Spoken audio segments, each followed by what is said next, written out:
Welcome students, I hope आपका ये भी पेपर बढ़िया गया होगा। टेस्ट सीरीज का पेपर 3 T3, राइट बेटा। चलिए हमारे पास मेरे पास यहाँ पर जो पेपर मेरे पास अवेलेबल है और जिसकी पीपीटी आपको सामने दिख रही है वो सेट ए का पेपर है। एंड मुझे उम्मीद है कि आपने कुछ करा होगा, कुछ सही करा होगा, और अगर कहीं पे भी कोई डाउट है तो वो मैं यहाँ पे सॉल्व कर रहा हूँ, आप अपने डाउट को क्लियर कर लो।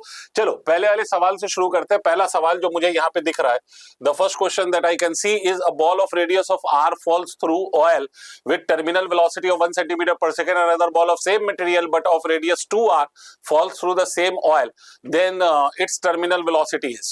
पहली बात तो आप ये समझो कि यहाँ पर वो आपसे क्या कह रहा है। वो यहाँ पर आपसे कह ये रहा है कि साहब एक बॉल है जिसका रेडियस r है, इसकी terminal velocity 1 centimetre per second है।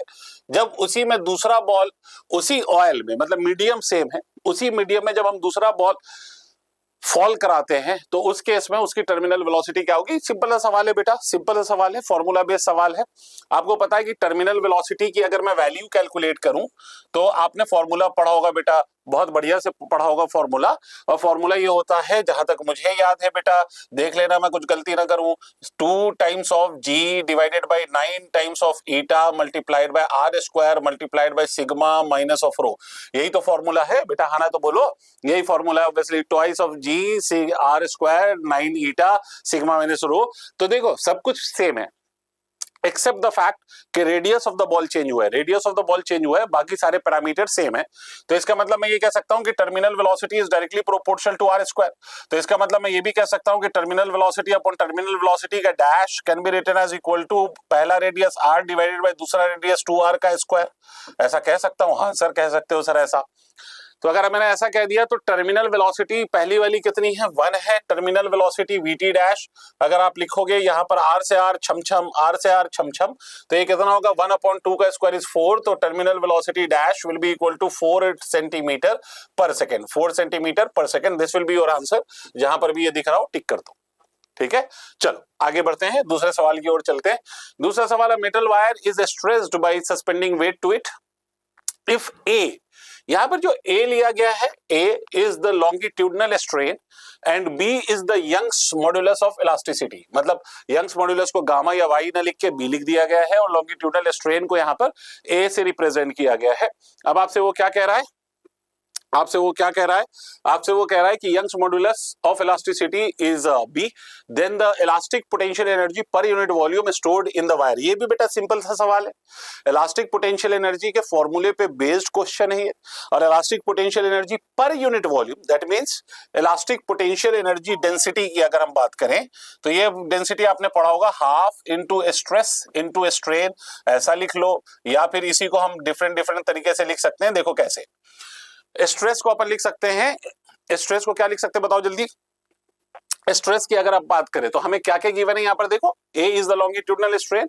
तो आप लोगों को मालूम है कि stress upon strain is equal to gamma, ठीक है। Stress upon strain, stress upon strain की वैल्यू अगर आप सॉल्व करोगे तो ये क्या आ जाएगा, गामा आ जाएगा। स्ट्रेस अपॉन स्ट्रेन, यहां पर स्ट्रेस हमें नहीं पता इसलिए स्ट्रेस को स्ट्रेन और गामा के टर्म्स में चेंज कर दो, स्ट्रेस को स्ट्रेन और गामा के टर्म्स में चेंज कर दो। तो क्या लिखोगे आप, तो आप लिखोगे half into this will be equal to gamma times of strain का होल स्क्वायर, क्योंकि स्ट्रेस अपॉन स्ट्रेन, स्ट्रेस को स्ट्रेन से डिवाइड करोगे तो गामा आएगा, पक्की बात है एकदम।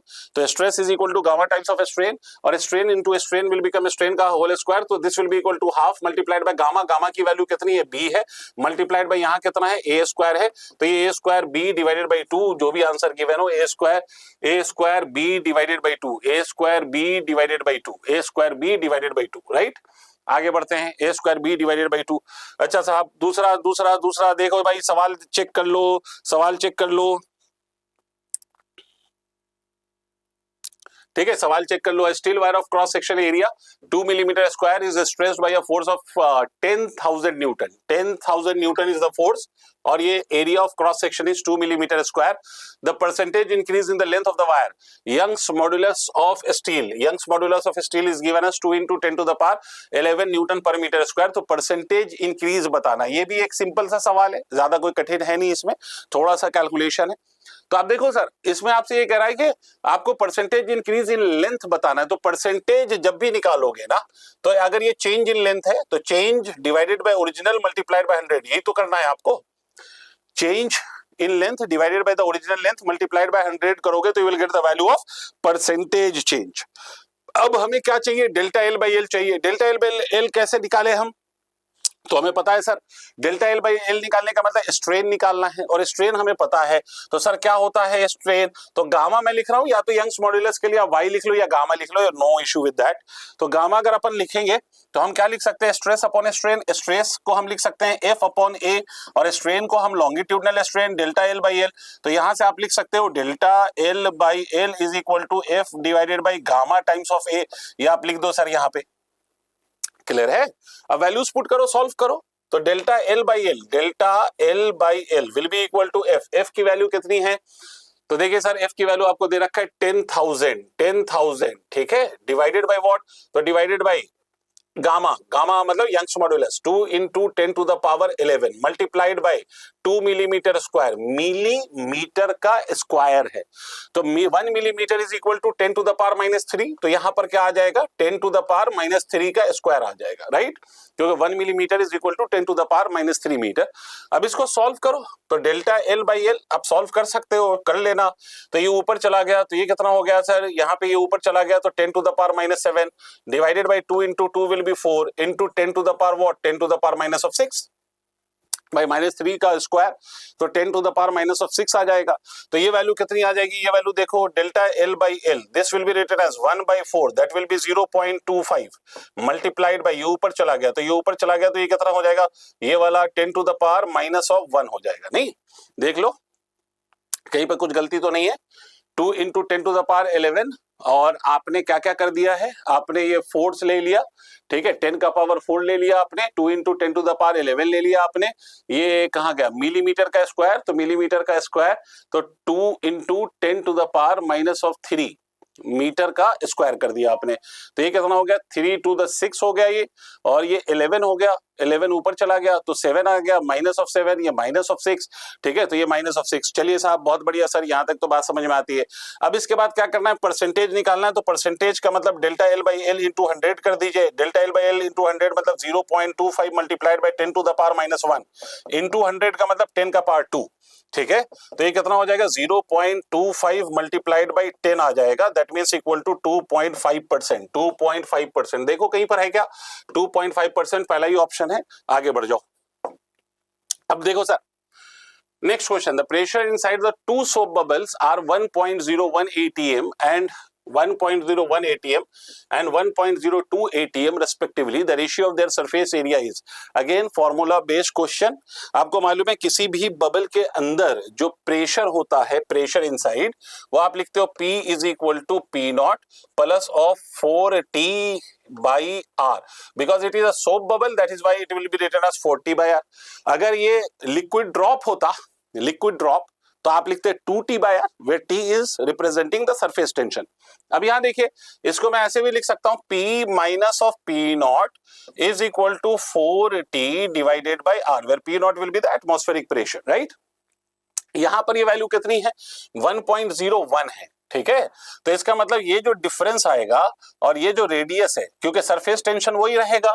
The pressure inside two soap bubbles, दोनों सोप बबल्स हैं, सेम सोप बबल्स हैं, फर्क बस उसमें प्रेशर का है, तो ऑब्वियस सी बात है रेडियस का भी फर्क आएगा, मगर बबल्स बने हुए हैं सोप के, तो आपका जो लिक्विड है वो सेम है। इसका मतलब मैं ये कह सकता हूं कि यहाँ पर जो प्रेशर का डिफरेंस है, प्रेशर का डिफरेंस इसको मैं कह रहा हूं, तो this will be inversely proportional to R. इसका मतलब मैं ये कह सकता हूं delta P1 upon delta P2, this will be written as equal to R2 upon R1, ऐसा लिखा जाएगा, R2 अपॉन R1। तो क्या करना है सर, प्रेशर का डिफरेंस लिखना है, एटमॉस्फेरिक प्रेशर 1 ले लीजिए, एक्सेस और ये एक्सेस प्रेशर कितना है 1.01, तो ये 1.01 minus of 1 divided by 1.02 minus of 1 will be equal to R2 divided by R1, R2 divided by R1, ठीक है। तो अब यहां से सॉल्व करिए, यहां से अगर आप सॉल्व करोगे तो ये आ जाएगा 0.01 अपॉन 0.02 इज इक्वल टू कितना, this will be equal to R2 divided by R1, यही आ जाएगा, R2 divided by R1। Clear है? यहां तक बात समझ में आ गई है? अब यहां से आप R2/R1 की वैल्यू क्या कर सकते हो? तो R1/R2 की वैल्यू कैलकुलेट कर सकते हो, है ना? R1/R2 की वैल्यू कैलकुलेट कर सकते हो। क्लियर हो गई बात? R1/R2 की वैल्यू आप कैलकुलेट कर सकते हो 0.01, 0.02, R2/R1 की वैल्यू कैलकुलेट करो। कैसे कैलकुलेट करोगे? 1/100 कर दो। यहां पर क्या करोगे? 2/100 कर दो, तो 100 से 100 कैंसिल हो जाएगा। ठीक है, तो ये वैल्यू कितनी आ जाएगी? 1/2 आ जाएगी R2/R1। तो R1:R2 will be equal to 2:1. R2/R1 will be 2:1। इसमें हमसे क्या कहा है? The ratio of surface area. तो हमें क्या निकालना है? Surface area. अब देखो, सरफेस एरिया की अगर हम बात करें तो सरफेस एरिया क्या होता है? तो एरिया होता है 4πr²। तो अगर R2/R1 1/2 है तो सरफेस एरिया क्या होगा? 1/4 होगा। तो R2/R1 मतलब A2/A1 इज इक्वल टू 1/4। तो A1/A2 will be equal to कितना? 4/1। That means 4:1, because surface area पूछा था। क्लियर है? सरफेस एरिया पूछा था। चलिए आगे बढ़ते हैं। सरफेस एरिया पूछा था। Next question, escape speed of a body does not depend on mass of the planet. देख लो भाई, सिंपल सा सवाल है। मास ऑफ द प्लैनेट, उसके बाद क्या क्या लिखा हुआ है? तो मास of the planet, position from where the body is projected, radius of the planet, mass of the body which is to be projected। तो आपको सर ने बताया होगा कि भाई ये जो एस्केप स्पीड है, अगर उसके फॉर्मूले को अगर आप चेक करोगे तो एस्केप स्पीड के फॉर्मूले में अगर आपने देखा होगा तो मास ऑफ द प्लैनेट पे वो डिपेंड करता है, मगर मास ऑफ द पार्टिकल पे वो डिपेंड नहीं करता। बेसिकली आप एक छोटा सा पार्टिकल ले लो और दूसरा एक हवाई जहाज ले लो, उतना भारी सा। ठीक है, दोनों को अगर आपको ग्रेविटेशनल फील्ड ऑफ अर्थ से एस्केप कराना है तो escape speed will be independent of mass of the objects that you are throwing, right? तो ये mass of the body which is to be projected इस पे डिपेंड नहीं करता है। यहाँ का है escape speed does not depend, तो इस पे डिपेंड नहीं करता है। चलिए साहब, next question, if G be the acceleration due to gravity on the earth surface, then gain in potential energy of an object of mass m when raised from the surface of the earth to be to a height of h equal to 2r, where r is the radius of the earth। अब यहां पर बात समझिए, acceleration due to gravity की value उसने कहा है कि भाई g ले लो। Acceleration due to gravity on the surface is g is the acceleration due to gravity on the surface of the earth. अब इसको हमें सॉल्व करना है। तो एक बात बताओ कि जब आप सरफेस पे हो, तो जब आप सरफेस पे होगे तो सरफेस पे अगर आप है, एक मिनट सर, सॉरी, सरफेस पे आप हैं, ये अर्थ का सरफेस है, आप यहीं पर हैं, तो आप यहीं पर हैं, तो ये वाली जो दूरी हुई that will be equal to R, right बेटा? तो यहां पर इसकी पोटेंशियल एनर्जी अगर हम लिखें तो that will be equal to minus of G into M divided by R. अब यहां से आपसे कह रहा है कि सरफेस से हम कितना ऊपर चले गए? तो सरफेस से हम 2r ऊपर चले गए। Height from here is 2r। तो इसका मतलब सेंटर से ये हाइट कितनी हो गई? तो सेंटर से ये हाइट हो गई 3r। तो आप क्या लिखोगे? Minus of G M M divided by कितना? Divided by 3r। तो आपसे क्या कह रहा है? When raised from the surface, the gain in potential energy। तो डिफरेंस निकाल दो, delta U is equal to U final minus of 3GMM divided by 3R, यही होगा। उसके बाद क्या लिखेगा आप? उसके बाद आप लिखेगा minus of minus GMM divided by कितना? Divided by R। इसको अगर आप सॉल्व करेंगे तो ये 3 से 3 कट गया और ये minus of minus will become plus. ये 3 कहां से आया भाई? ये 3 नहीं है, सॉरी, ये 3 नहीं है यहाँ पे, sorry my bad. Minus of GMM by 3R, right? अब ये हो जाएगा प्लस, ये हो जाएगा माइनस, राइट? तो अब यहां से अगर हम सॉल्व करें तो क्या लिख दोगे आप? डेल्टा U बराबर, ये 3U उधर चला गया, ये माइनस GM, तो this will be equal to twice of GMM divided by R। Clear है भाई साहब?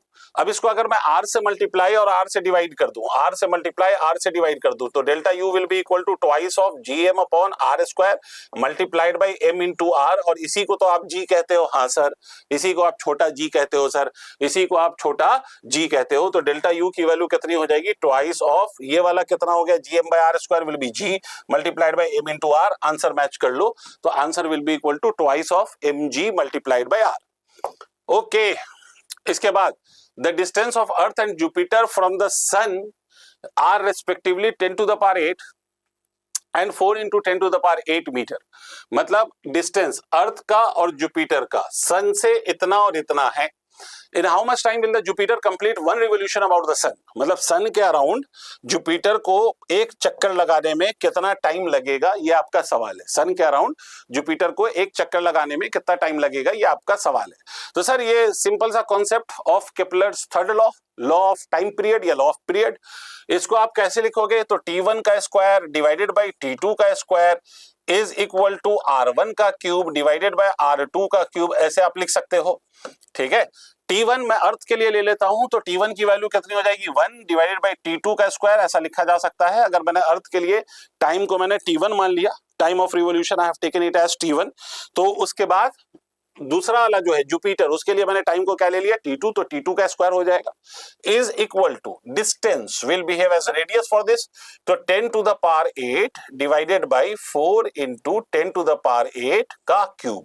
अनडाउटेडली डेटा ऐसा दिया है कि आप इसको उड़ा सकते हो, राइट बेटा। अब इसके बाद हमें चाहिए कितना, T2 की वैल्यू चाहिए, तो 1 upon T2 can be written as equal to 1 upon 4 to the power 3/2 लिख सकता हूं। अच्छा, 1/4 3/2 को मैं ऐसे भी सोच सकता हूं, अगर आपको कैलकुलेशन में कोई भी इशू आए तो 1/4 इसका 1/2 पावर का होल क्यूब, ऐसा भी सोच सकते हो आप। ठीक है भाई, ऐसा भी आप सोच सकते हो। क्लियर है, कोई दिक्कत वाली बात। तो अगर मैं इसका 1/4 का स्क्वायर रूट करूंगा तो 1/4 का स्क्वायर रूट कितना आएगा, तो 1/4 का स्क्वायर रूट आ जाएगा सर हमारा 2, और 2 का क्यूब क्या हो जाएगा 8। ठीक है, तो ये इसका मतलब 1 upon T2 is equal to 1/8, तो T2 की वैल्यू कितनी आ गई, T2 की वैल्यू आ गई 8 ईयर्स, T2 की वैल्यू आ गई 8 ईयर्स, T2 की वैल्यू कितनी आ जाएगी 8 ईयर्स। क्लियर है, चलिए सर आगे बढ़ते हैं। देखिए sir, satellite with mass of 1000 kg and angular momentum of 2 into 10 to the power 6 kg metre square per second is moving in an elliptical orbit around a planet. The rate at which area is being swept out by the satellite around the planet is, मतलब किस rate से area is being swept out by the planet। तो ये बिल्कुल simple सवाल है, again based on Kepler's loss. Kepler's loss में आपने पढ़ा होगा second law, law of area, law of area. अगर लॉ ऑफ एरिया को आप याद करें तो लॉ ऑफ एरिया क्या कहता है कि delta A by delta T, that is the area swept by the planet per unit time, will be equal to L divided by 2m लिखा जा सकता है। एल का मतलब होता है एंगुलर मोमेंटम, और 2m में m क्या है, मास है। सिंपल डेटा आपको गिवन है, 2 into 10 to the power 6 है सर ये, और मास की वैल्यू कितनी है देखो 1000 kg, 1000 kg का मतलब कितना हो गया 10 to the power 3, तो ये कितना हो जाएगा, सीधा सीधा 2 into 10 to the power 3 हो जाएगा, 2 into 10 to the power 3 हो जाएगा मीटर स्क्वायर पर सेकेंड।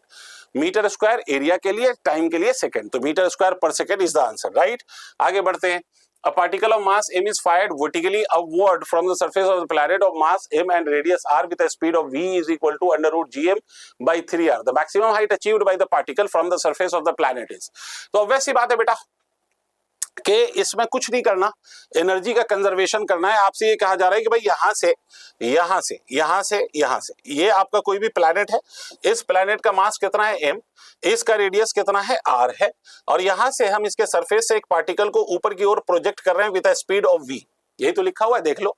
और इस वाले पार्टिकल का मास कितना है स्मॉल m, पार्टिकल का मास स्मॉल m, इसका प्लैनेट का mass capital M, radius is capital R, और V की फाइनल वैल्यू आपको गिवन है, V की वैल्यू आपको दे रखी है उसने under root GM divide by 3R।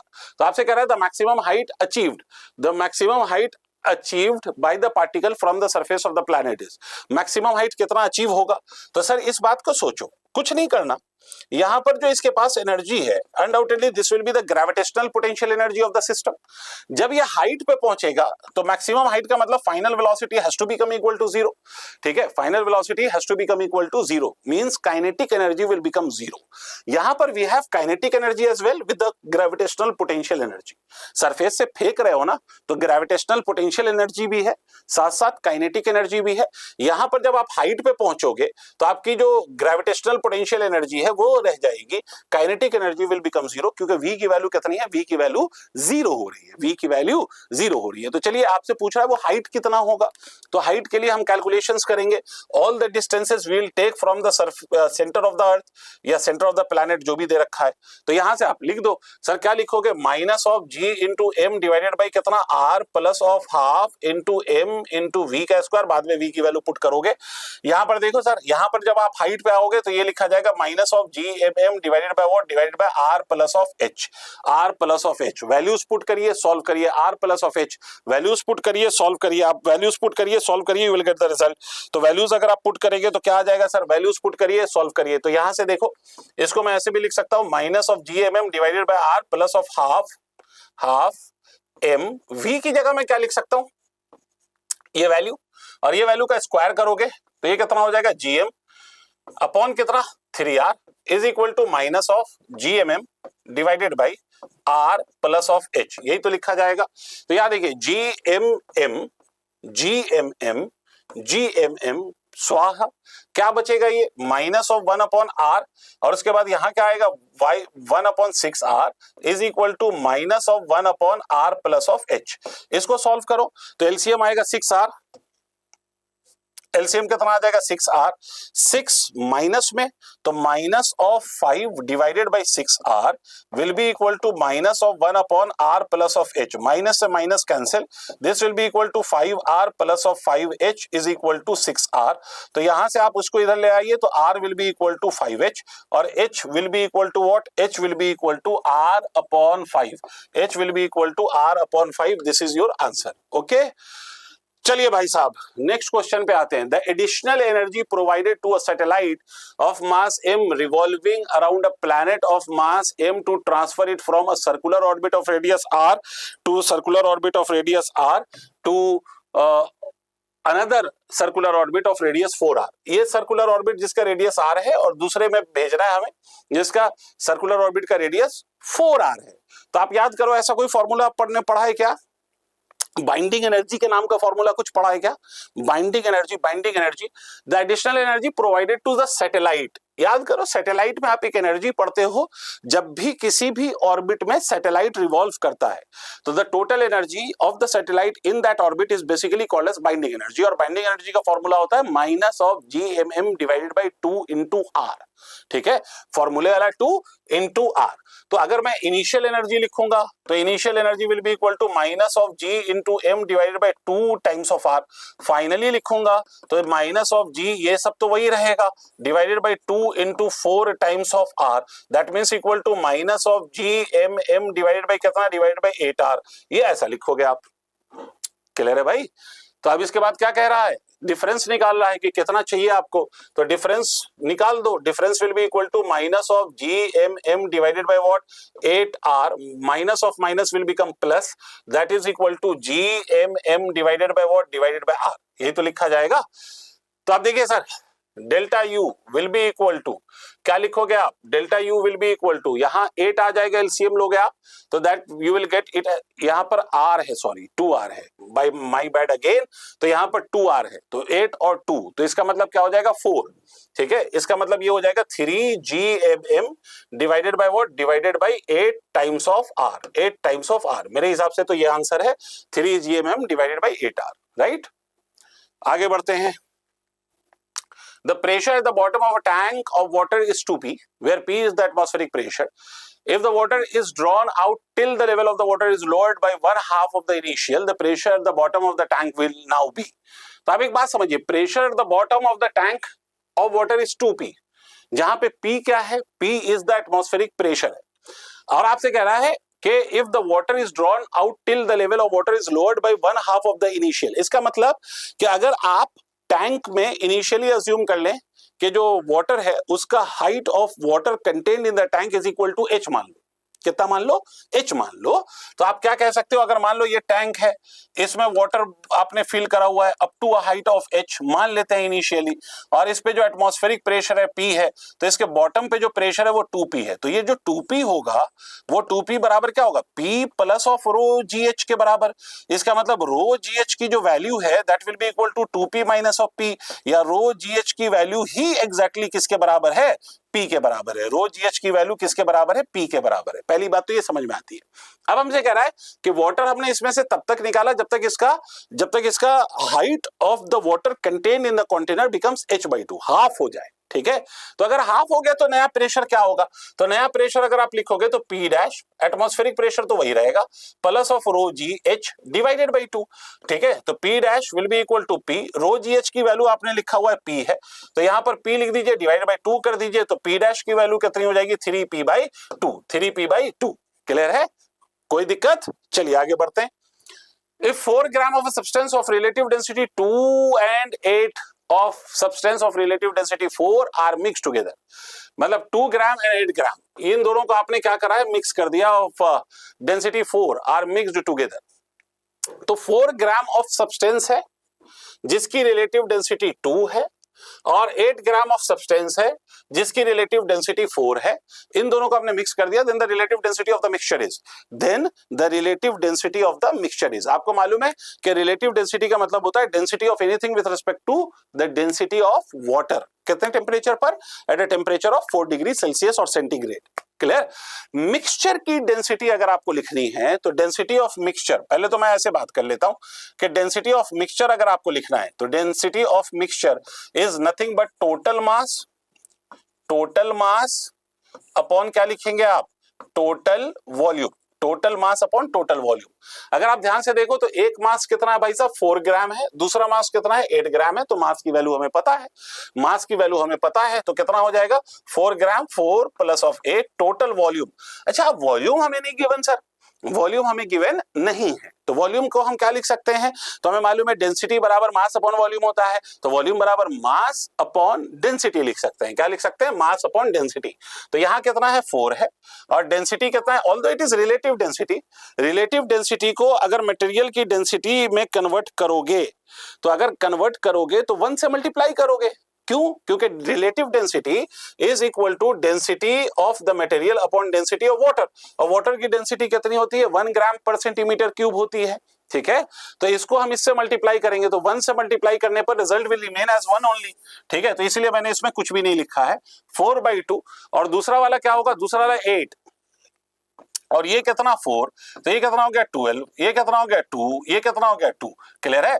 तो आपका जो ये आएगा, आपकी जो डेंसिटी ऑफ द मिक्सचर आएगा वो कितना आ जाएगा? 3। ये आंसर आ जाएगा sir, density of the mixture will be equal to 3। Moving on to the next question, find the percentage decrement in the weight of the body when taken to height of 16 kilometre above the surface of the earth. देखो 16 kilometre के अगर height पे ले जाओगे ना, 16 kilometre के height पे ले जाओगे, तो एक बात तो सीधी सीधी सी है सर, इतना कोई दिमाग चलाने की जरूरत ही नहीं है। वेट बदलेगा due to the change in acceleration due to gravity. किसमें चेंज करा रहे हो? एक्सेलरेशन ड्यू टू ग्रेविटी में चेंज होगा, इसलिए वेट बदलेगा। तो एक्सेलरेशन ड्यू टू ग्रेविटी में जितना परसेंटेज का चेंज होगा, वही परसेंटेज चेंज वेट में भी होगा। तो आप क्या करना है सर? आपको एक्सेलरेशन ड्यू टू ग्रेविटी की वैल्यू फाइंड कर लीजिए। ठीक है, कि भाई हाइट पे what is the percentage change in acceleration due to gravity at this height of 16 kilometre, और अर्थ के जो वो रेडियस है वो 6400 किलोमीटर है। तो g at h will be written as g into 1 minus of 2h divided by r। ये formula आप यहाँ पे सीधा सीधा लगा दीजिए, तो gh की वैल्यू कितनी हो जाएगी? g multiplied bye 1 minus of 2 into 16 divided by 6400 kilometre. ये कितना है? किलोमीटर है। ठीक है, आई am not changing the unit, 6400 kilometre है, तो 6400 किलोमीटर, चाहो तो यूनिट चेंज कर दो, अदरवाइज ये भी किलोमीटर में, कहां गया? ये भी किलोमीटर में, ये भी किलोमीटर में है, तो किलोमीटर से kilometre will finally cancel out. ठीक है, तो इसलिए चेंज करने की जरूरत नहीं है। तो 16 और ये 4, तो ये 400, ये कितना हो गया? ये हो गया 200, राइट? तो ये कितना होगा जाएगा? GH is equal to G into 1 minus of 1/200, ऐसा लिख सकता हूं मैं। क्लियर है? तो आप क्या लिखना है? आपको लिखना है परसेंटेज चेंज। तो परसेंटेज चेंज अगर आप लिखोगे तो क्या लिखोगे? जी का परसेंटेज चेंज। तो जी का percentage change, initial value of G, initial इसलिए कर रहा हूं, फाइनल माइनस इनिशियल करोगे तो नेगेटिव आ जाएगा, इनिशियल माइनस फाइनल करोगे तो पॉजिटिव आ जाएगा। तो आप दोनों तरीके से कर सकते हो। मैं यहां पर इनिशियल में से फाइनल को सबट्रैक्ट कर रहा हूं। जी एट हाइट को मैं लिख सकता हूं g into 1 minus of 1/200 divided by what? Divided by initial value of g multiplied by what? 100। तो यहां से जी जी जी कट गया, तो ये हो गया 1 माइनस ऑफ 1 प्लस ऑफ 1/200। ठीक है, multiplied by what? Multiplied bye 100। तो ये कट गया, राइट? ठीक है, तो ये वाला टर्म इस वाले टर्म से कट गया, तो 1/2 इज इक्वल टू 0.5% का चेंज आएगा, 0.5% का चेंज आएगा। चलिए आगे बढ़ते हैं। Select the correct statement. ठीक है, करेक्ट स्टेटमेंट को सिलेक्ट करना है सर, करेक्ट स्टेटमेंट को आपको सिलेक्ट करना है। तो करेक्ट स्टेटमेंट को सिलेक्ट करना है, कह रहा है Kepler's second law of planetary motion is valid only for inverse square forces. ठीक है भाई, बिल्कुल सही बात है ना? बिल्कुल सही बात है। ठीक, न्यूटन्स लॉ ऑफ ग्रेविटेशन इसी से तो आता है। हाँ सर, इसी से आता है, इससे हम प्रूव भी करते हैं, राइट? दूसरा, Kepler's laws can not be applicable on asteroids, ये भी बात सही है। ठीक है, during the orbital motion of the planet around the sun from perihelion to aphelion work done by the gravitational force is zero. Yes of course it is zero. ठीक है, क्यों? क्योंकि भाई internal force work done is equal to 0, इसका मतलब है कि सब सारे के सारे स्टेटमेंट सही हैं भाई, सारे के सारे। ठीक है, आगे बढ़ जाइए। An incompressible liquid flows in a horizontal plane in a streamline flow as shown in the figure. The speed v of the liquid in branch 2 of the tube. Speed of liquid in branch 2 of the tube. ये इस वाले branch में, ठीक है, इस वाले branch में। अब देखिए इस वाले ब्रांच में क्या निकालना है, स्पीड निकालना है। तो हमें एक बात पता होगी कि the mass that enters, the same mass will come out। ठीक है, और आप लोगों ने इक्वेशन ऑफ कंटिन्यूटी में ऐसा पढ़ा होगा क्लास के अंदर, a1v1 प्लस ऑफ a2v2, जो आएगा वही जाएगा साहब, जो आएगा वही जाएगा सर, तो जो आ रहा है वही जाएगा, उसका सम जाएगा। ठीक है, इसका एरिया कितना है, तो एरिया इज 10 सेंटीमीटर स्क्वायर, सब सेंटीमीटर में है, तो I am not going to change any unit here. तो 10 multiplied by what, velocity is 3, plus of कितना, plus of 15 multiplied by velocity is v, जो हमें निकालना है। यहां पर कितना है, 20 मल्टीप्लाइड बाय 5। वेलोसिटीज में एक बात याद रखिएगा, velocities is given in meter per second, velocities is given in meter per second, right? तो यहां पर अगर आप ध्यान से देखो, अच्छा सेंटीमीटर स्क्वायर है, इसको हम मीटर स्क्वायर में क्यों नहीं कन्वर्ट कर रहे हैं? अगर हम कर भी दें तो 10 का पावर -4, 10 का पावर -4, 10 का power -4 will get cancel out, तो इसलिए आपको कोई जरूरत नहीं है कुछ भी चेंज करने की। 30 is equal to 15v is equal to कितना, 100, सॉरी इज इक्वल टू नहीं, plus 30 plus of 15v is equal to 100। तो ये हो गया sir 15v is equal to 100 minus of 30, और 100 minus of 30 will be 70, 100 minus of 30 will be 70। तो v की value कितनी हो गई, 70 डिवाइडेड बाई 15, ठीक है, 14 ठीक डिवाइडेड बाई 3, तो इसका मतलब v की वैल्यू आ गई 14/3 मीटर पर सेकेंड, 14/3 मीटर पर सेकेंड, ये हमारा आंसर है। राइट बेटा, सिंपल सवाल था ये भी। Okay, moving on to the next. A body weighs 200 newton on the surface of the earth. Gravitational force on it due to the earth at a height equal to 1/4 of the radius of the earth will be. फिर से वही बात, g की value निकाल लीजिए। Body का weight on the surface of the earth कितना है, 200 न्यूटन, और वेट आप जानते ही हो mg के बराबर होता है। तो g की वैल्यू हम निकाल लें, कहां पर, तो g की value eight a height 1/4 of the radius of the earth. अब देखो लास्ट वाले क्वेश्चन में एक अभी आया था ना, ये देखो ये देखो ये देखो कहां गया ये वाला, इसमें मैंने हाइट के लिए फॉर्मूला यूज करा है gh is equal to g into 1 minus of 2h by r। ये इसलिए यूज करा है क्योंकि आपके r के कंपैरिजन में h की वैल्यू नेग्लिजिबली मतलब बहुत कम है, तो जब h less than that of r हो तो आप ये वाला फॉर्मूला यूज कर सकते हो। बट यहां पर अगर आप ध्यान से देखोगे तो यहां पर आपको दिख रहा होगा कि ये जो रेडियस है, सॉरी हाइट जो है, height is equal to 1/4 of the radius of the earth. मतलब हाइट की वैल्यू कितनी है, तो हाइट की वैल्यू सर यहां पर 1/4 है, इसका मतलब r/4 के बराबर है। हाइट की वैल्यू कितनी है, r/4 के बराबर है। तो यहां पर g की वैल्यू निकालने के लिए आपको ये करना पड़ेगा, gh is equal to g multiplied by r square divided by r plus of h का होल स्क्वायर। ठीक है, तो g at height will be equal to g multiplied by r को r ही रहने दीजिए, divided by r plus of ये r/4 हो जाएगा का होल स्क्वायर। तो gh will be equal to g times of r square divided by ये हो जाएगा 5r, तो 25r स्क्वायर डिवाइडेड बाय 16 हो जाएगा, क्या चेक करो, divided by 25r square divided by 16, तो 16 ही आ जाएगा।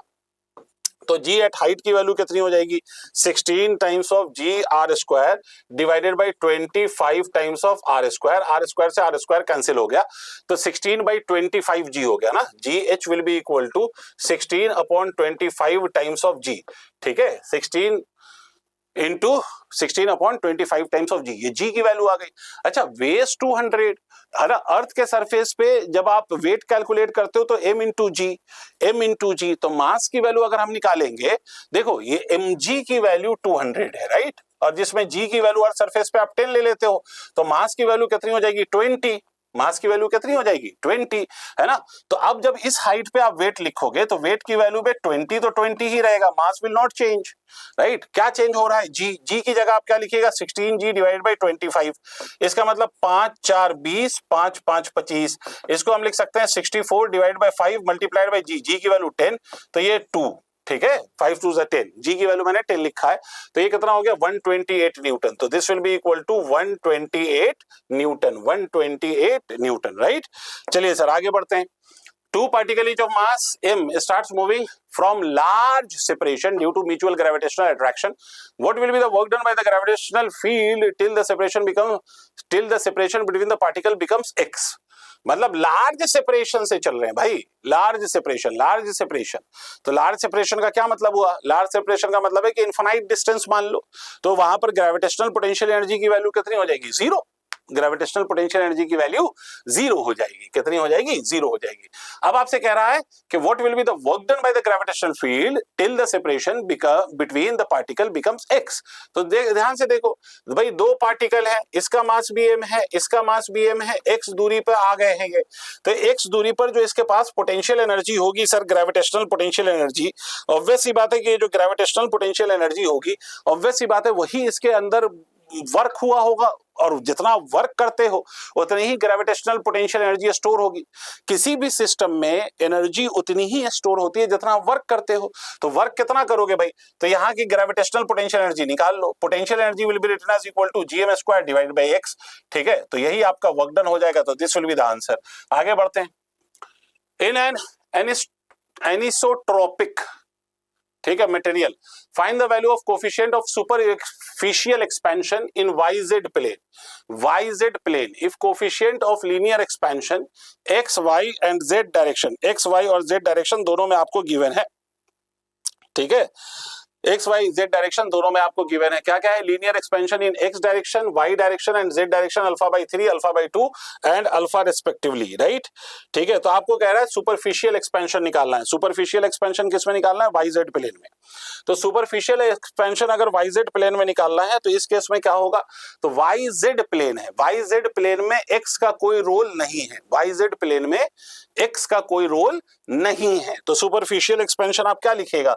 तो सुपरफिशियल एक्सपेंशन आप लिखेगा alpha Y plus of alpha times of Z, बस खत्म। तो beta will be equal to alpha Y. Alpha Y की वैल्यू कितनी है? देखो पहला वाला जो वैल्यू है वो किसका है? x का है, तो ये α/2 हो जाएगा, प्लस ऑफ कितना हो जाएगा? प्लस ऑफ अल्फा हो जाएगा, तो 3 times of alpha divided by 2, यही हमारा आंसर है, सुपरफिशियल एक्सपेंशन, राइट। आगे बढ़ते हैं।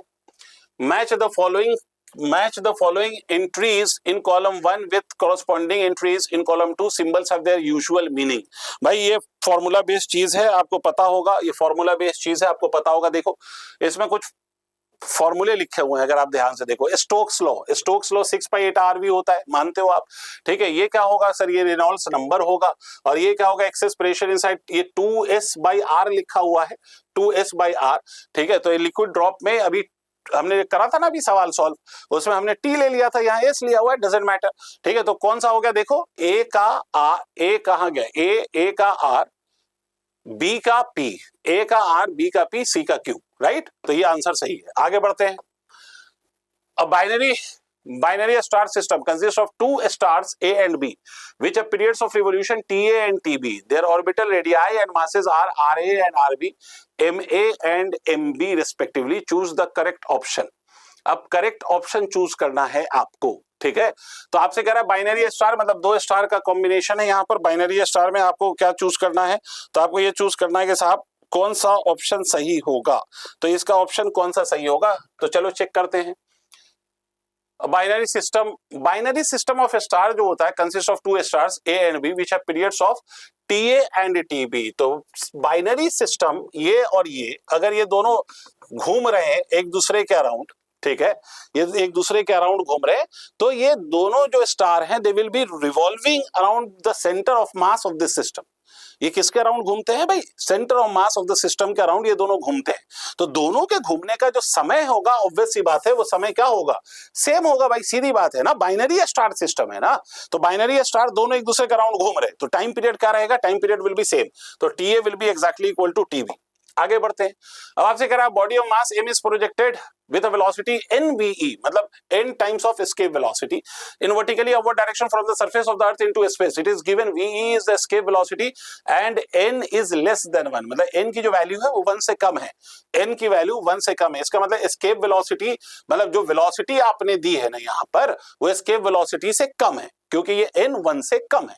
If air resistance is considered to be negligible, then the maximum height from the surface of the earth to which the body can go। देखो अगर ये n 1 से बड़ा होता तो अनडाउटेडली ये वेलोसिटी एस्केप वेलोसिटी से ज्यादा होती, और अगर ये एस्केप वेलोसिटी से ज्यादा होती तो एस्केप वेलोसिटी से ज्यादा होने पर क्या होता, तो it would have escaped from the gravitational field of the earth.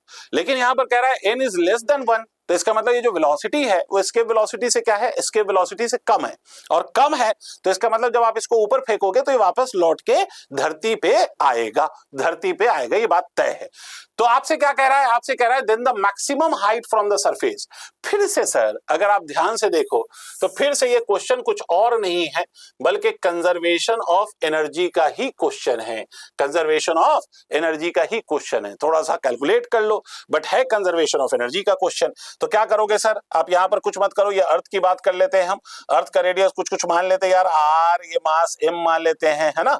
अब यहां से हमने फेंका है, यहां से हमने फेंका है, यहां से हमने फेंका, एक पार्टिकल है जिसको हमने n टाइम्स ऑफ v दिया, where v is obviously less than n is less than 1, right. तो आप देखो जिस हाइट पे ये पहुंचेगा, अभी अभी हमने बोला था कि वहां की फाइनल वेलोसिटी 0 हो जाएगी, ये हाइट h है। तो फिर से एनर्जी का कंजर्वेशन करिए, एनर्जी का जब आप कंजर्वेशन करिएगा तो सरफेस ऑफ द अर्थ पे लिखेगा minus of gmm divided by r, उसके बाद क्या लिखेगा, plus of half into m into v नहीं बल्कि m multiplied by n times of ve का स्क्वायर लिखिएगा। This will be equal to at this height you will write it as minus of gmm divided by what, तो divided by r plus h, और kinetic energy will become equal to 0, kinetic energy will become equal to 0। Clear हो गई बात। अब यहाँ पर escape velocity की value put करिए, फॉर्मूला पुट करिए, एस्केप वेलोसिटी का जो फॉर्मूला होता है, एस्केप वेलोसिटी का फॉर्मूला, अब एस्केप वेलोसिटी का यहाँ पर फॉर्मूला पुट करिए और सॉल्व करिए। तो एस्केप वेलोसिटी का फॉर्मूला क्या होता है, जल्दी से बताओ, एस्केप वेलोसिटी का फॉर्मूला क्या होता है, बोलो, अंडर रूट gm/r। तो एस्केप वेलोसिटी का फॉर्मूला पुट कर दीजिएगा यहाँ पर और इसको सॉल्व करिएगा।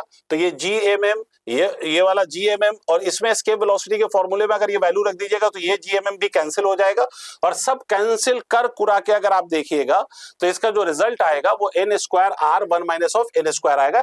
चूंकि मैं ऐसा सवाल इससे पहले डील कर चुका हूं इसलिए मैं इसको सॉल्व नहीं कर रहा, ये आप कर लोगे, है ना। बस ये इक्वेशन आपको लगानी है, ये वैसा ही सवाल है जैसा अभी हमने कुछ देर पहले एक सवाल सॉल्व करा था, राइट बेटा, जिसमें हमें इसके वो speed under root of 3 gm/r दे रखा था, राइट बेटा। तो ये सवाल आप वैसे ही सॉल्व कर सकते हो। आगे बढ़ते हैं। A body floats in a liquid with some part immersed in a liquid contained in a beaker. The beaker starts accelerating upward with 5 meter per second square. ये जो बीकर है वो बीकर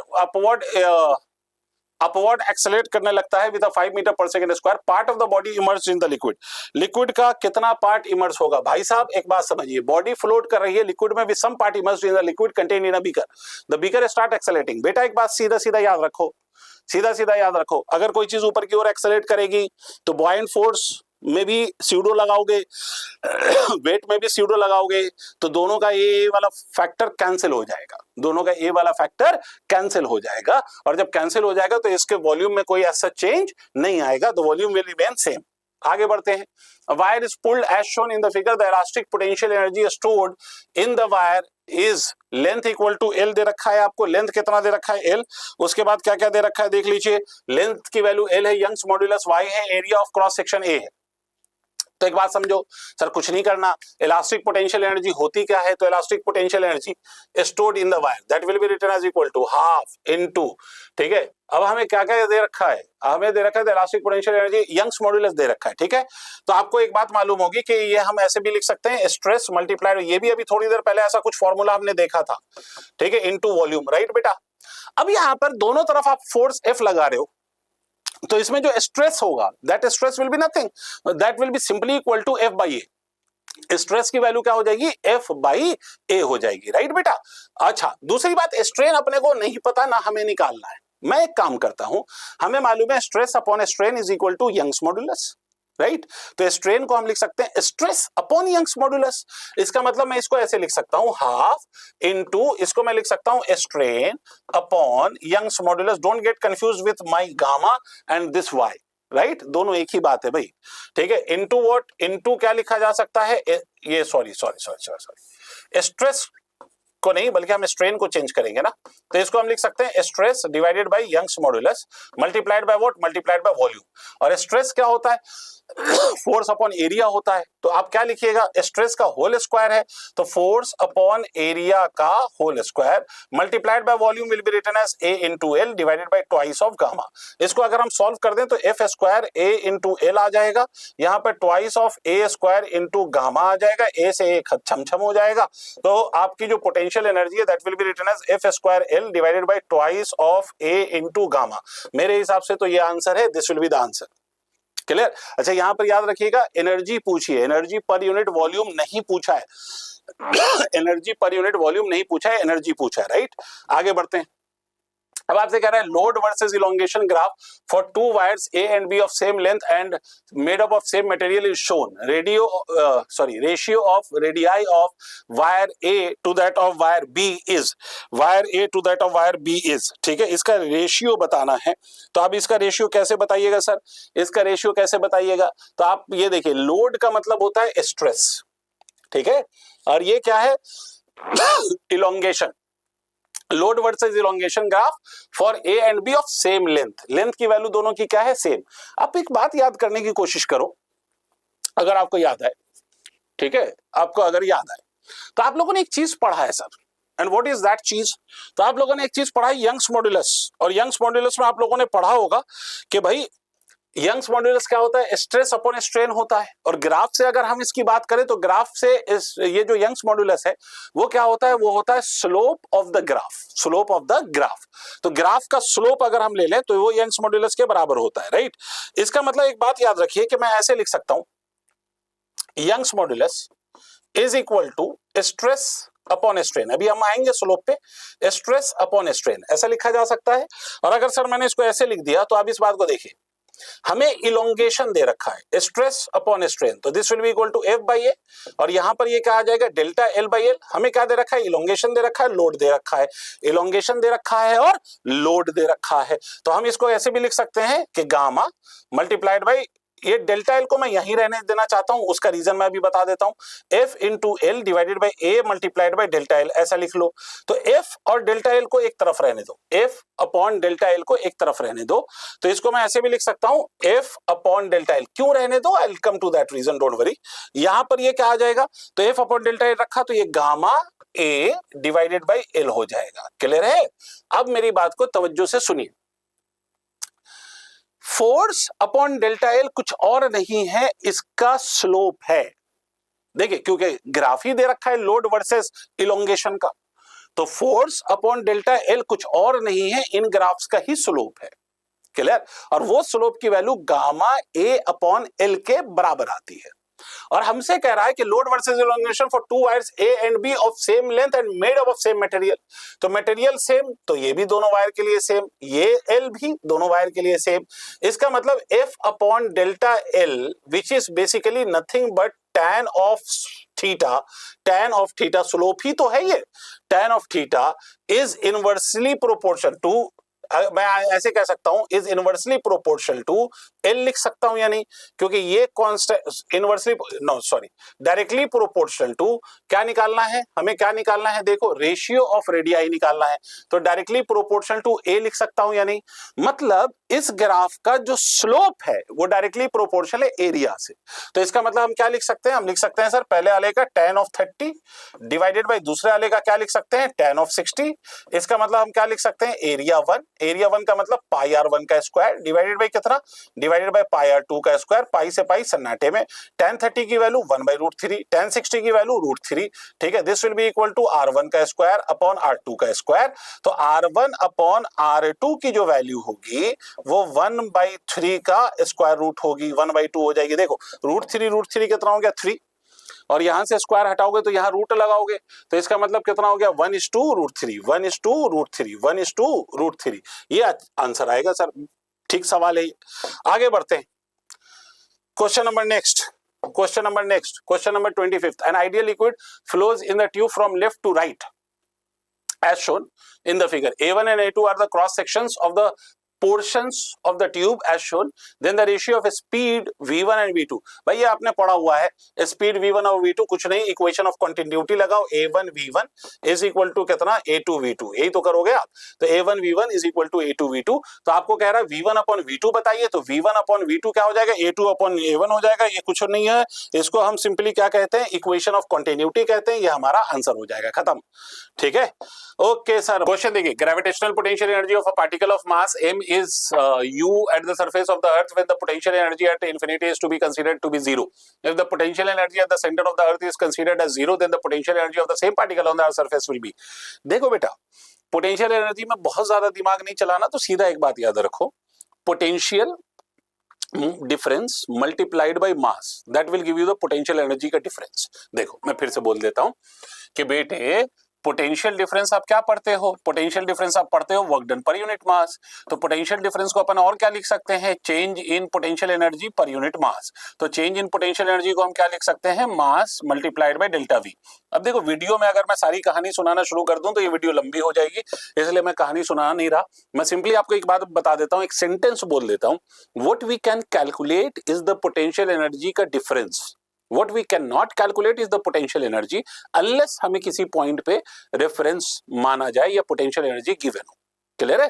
तो खैर, तो आप देखिए आपसे कह रहा है इन्फिनिटी पे आपने वो करा, तो ये अच्छा ठीक है भाई। अगर मान लो मैं अर्थ अज्यूम करता हूं जिसका रेडियस r है बेटे, और earth will be considered as a solid sphere. यहां पर अगर आपने कोई पार्टिकल रखा है और पोटेंशियल हम इन्फिनिटी पे जीरो मान रहे हैं, रेफरेंस हमने इन्फिनिटी पे लिया है और पोटेंशियल एनर्जी इन्फिनिटी पे जीरो मान लिया, तो फिर यहां पर जो पार्टिकल की पोटेंशियल एनर्जी है उसको क्या लिखा गया है, तो उसको लिखा गया है भाई साहब, उसको लिखा गया है u के बराबर। उसको कितना लिखा गया है, u के बराबर। तो सीधी बात है, यहां पर इन दोनों का अगर मैं पोटेंशियल डिफरेंस देखूं तो potential at infinity will be equal to zero और potential at the surface of the earth is equal to gm by r। कितना होता है, gm by r, obviously with a negative sign. तो zero minus of this करोगे तो potential जो ये difference आएगा that will be equal to gm divided by r, जिसको उसने कितना लिया है, u लिया है। u कैपिटल लिख देता हूं भाई, u लिया है। अब वो आपसे क्या कहता है, वो आपसे कहता है कि रेफरेंस अगर मैं सेंटर पे ले लूं, सेंटर पे रेफरेंस ले लूं, तो सेंटर पे अगर आप रेफरेंस लोगे तो क्या करोगे, तो आप सेंटर पे जब रेफरेंस लोगे तो डेल्टा यू कैसे कैलकुलेट करोगे, तो डेल्टा यू आप कैलकुलेट करने के लिए क्या करोगे, potential at centre minus of potential at surface multiplied by the particle का मास। यहां पर पार्टिकल का मास छूट गया है, सॉरी, ठीक है। तो ये आप पार्टिकल के मास से मल्टीप्लाई कर दीजिए। सेंटर पे जो ग्रेविटेशनल पोटेंशियल होता है that is equal to 3/2 multiplied by gm divided by r होता है मेरे प्यारे बच्चों, obviously with a negative sign. और सरफेस पे कितना होता है, तो सरफेस पे होता है minus of gm divided by r। ठीक है बच्चों, और इसको आप किससे मल्टीप्लाई कर दो, तो इसको आप मल्टीप्लाई कर दो m से। अगर आप इसको सॉल्व करोगे तो क्या हो जाएगा, पोटेंशियल एनर्जी का change will be equal to minus of 3gm divided by कितना, divided by 2r, plus of कितना, plus of gm divided by r। यही होता है बच्चों, मल्टीप्लाइड बाय m। यहां पर एलसीएम लो, 2r will be the LCM, यहां आ जाएगा 2, तो ये 3gm, तो ये वैल्यू कितनी हो जाएगी, तो this will be equal to gm divided by 2 times of r। Forget about the negative sign, वो कैलकुलेशन में आप ठीक कर लीजिएगा। तो देखिए gmm बाय r को उसने क्या कहा है, u कहा है, तो यहां पर जो पोटेंशियल एनर्जी होगी वो कितनी हो जाएगी, u बाई 2 हो जाएगी। कितनी हो जाएगी, u by 2। This will be the correct answer for this question. चलिए अब आगे कह रहा है, if the capillary tube is tilted to 30 degree and 45 degree from the vertical, then the ratio of the length L1 and L2 of the liquid column it will be. सीधी बात है बेटे, आप अगर टिल्ट कर देते हो ना, जैसे मान लीजिए कि आपसे ये कहा गया कि भाई साहब इसको आपने टिल्ट कर दिया एट एन एंगल ऑफ कितना, 30 डिग्री एंड 45 डिग्री। तो ये अगर मान लीजिए ये L है, this is the length of the liquid inside the tube, and जो हाइट होगी, जो प्रेशर के लिए वर्टिकल हाइट लेते हैं, तो वर्टिकल हाइट जो होगी उसकी वैल्यू क्या होगी, तो अगर ये L है तो वर्टिकल हाइट अगर हम कैलकुलेट करना चाहते हैं तो मुझे एक बात बताओ, ये हमारी हाइट है और ये वाला हमने एंगल लिया थीटा, तो ये हाइपोटेनियस हो जाएगा, ये बेस हो जाएगा। तो हम क्या लिख सकते हैं, हम लिख सकते हैं cos theta is equal to base upon hypotenuse, ऐसा लिख सकते हैं, है ना, ठीक है। ऐसा लिख सकते हैं, है ना। तो इस केस में हम क्या कर सकते हैं, इस केस में अगर हमें लिखना हो, क्या कैलकुलेट करना है आपको, then the ratio of the length आपको कैलकुलेट करना है, रेशियो ऑफ द लेंथ आपको कैलकुलेट करना है, रेशियो ऑफ द लेंथ आपको कैलकुलेट करना है। तो रेशियो ऑफ द लेंथ अगर आपको कैलकुलेट करना है तो क्या लिखिएगा आप, कॉस थीटा लिख दिया आपने, बेस अपॉन हाइपोटेनियस लिख दिया आपने, ठीक है, ये बेस होगा ना, यही बेस होगा, ठीक है, ये बेस है और ये क्या है बेटा, ये हाइपोटेनियस है, तो cos theta will be equal to base upon hypotenuse, base की value h, base is h, right, और यहां पर ये l, तो इसका मतलब ये टिल्ट किस एक्सिस के साथ इसने करा है, if capillary tube is tilted to 30 और 45 फ्रॉम द वर्टिकल, अच्छा वर्टिकल के साथ ही करा है, ठीक है, वर्टिकल के साथ ही करा है, ठीक है, वर्टिकल के साथ ही किया है, तो ये वाला जो होगा sir this will be equal to the height, vertical के साथ करा है ना, तो ये वाला हाइट होगा, तो ये हाइट होगा, तो ये होगा, और ये वाली वैल्यू कितनी होगी, तो ये वाली जो वैल्यू होगी that will be equal to कितना हो जाएगा, तो that will be equal to h, ठीक है साहब, ये h हो जाएगा और ये h L1 अपॉन L2, तो हमें जो यहाँ पे दिख रहा है h इज इक्वल टू, ठीक है, ठीक है, h इज इक्वल टू कितना दिखाई दे रहा है, l multiplied by cos theta, यही दिखाई दे रहा है, बिल्कुल सही है, h is equal to l cos theta दिखाई दे रहा है हमें, h is equal to l cos theta. अब हमसे उसने क्या पूछा है, l की वैल्यू निकालो, तो l की वैल्यू अगर हमें निकालनी है तो L1 अपॉन कितना लिखोगे, L2 is equal to h upon cos theta 1 divided by कितना करोगे, h अपॉन cos थीटा 2 करोगे, यही करोगे, तो h से h कैंसिल हो गया, तो L1 upon L2 will be equal to cos theta 2 divided by what, divided by cos theta 1, cos theta 2 की वैल्यू कितनी है, तो cos 45 डिग्री लिखा हुआ है, cos थीटा 1 कितना लिखा हुआ है, cos theta will be written as equal to cos of 30 degree, cos 45 की वैल्यू आपको पता है कि 1/√2 होती है, और cos 30 डिग्री की वैल्यू आपको पता है कितनी होती है, तो ये वाली वैल्यू हो जाएगी सर 1/√2, cos 30 की वैल्यू कितनी होती है, cos 30 की वैल्यू √3/2 होती है, cos 30 की वैल्यू कितनी होती है, √3/2 होती है, क्लियर है।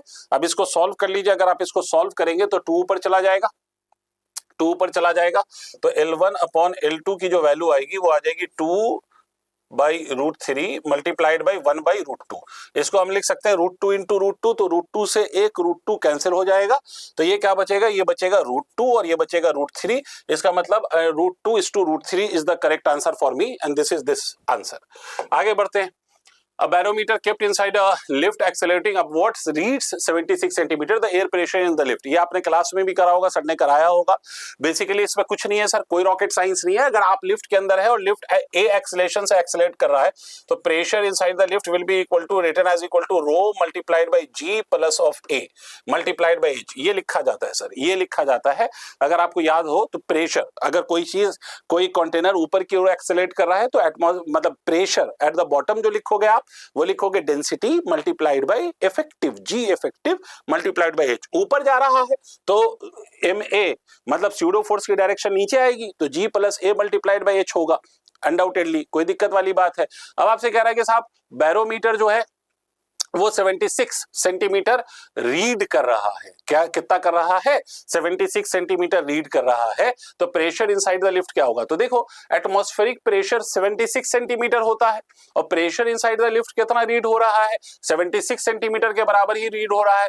इसका मतलब क्या मैं ये कह सकता हूं कि ये वाला जो टर्म है प्रेशर इनसाइड द लिफ्ट और ये जो प्रेशर एटमॉस्फेरिक है they are equal to each other, ठीक है, तो ये वाला टर्म इस वाले टर्म के बराबर हो रहा है, तो ये तभी पॉसिबल हो सकता है जब आपका जो एयर प्रेशर है लिफ्ट के अंदर वो किससे ज्यादा हो, तो वो ऑब्वियसली 76 से ज्यादा हो, 76 से ज्यादा हो, क्योंकि सिंपलीफाई करोगे तो ये 1 प्लस ऑफ, इसको अगर आप सिंपलीफाई करोगे तो ये आएगा 1 plus of A by G and it has to be greater than that of 1, तो अगर इसको 1 से बड़ा होना है तो इसका मतलब है कि अंदर जो एयर का प्रेशर है वो 76 से ज्यादा होना पड़ेगा, तो greater than 76 centimetre of mercury. आगे बढ़ते हैं।